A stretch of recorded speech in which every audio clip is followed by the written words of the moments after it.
because it sees it might get killed if it doesn't.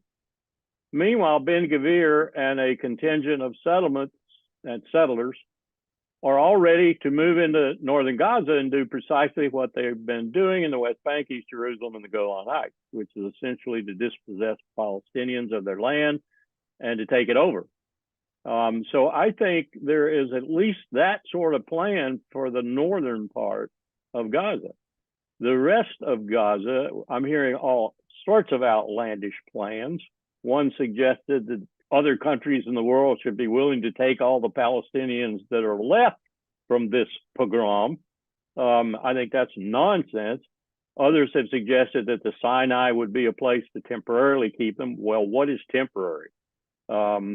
I just don't see a solution for it, but I do see a strategy evolving where Netanyahu thinks he's going to do much earlier than he had planned.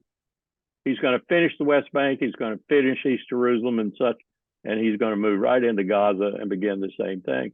These people who are working with the settlers, I've seen some of the videos. They go into places, they can be ramshackled, they can be fragmented, they can be dynamited, they can be bombed. These people go in and they're like construction agents. They go in and they move everything and they get all kinds of manpower in there. And before you know it, 6 months, a year later, they've got the olive grove going again. They've got a ramshackle house built and they move settlers in. Then they go on to the next and do it again and again. It's a very, very good example of what we did with the Native Americans in the west of our country for a long time.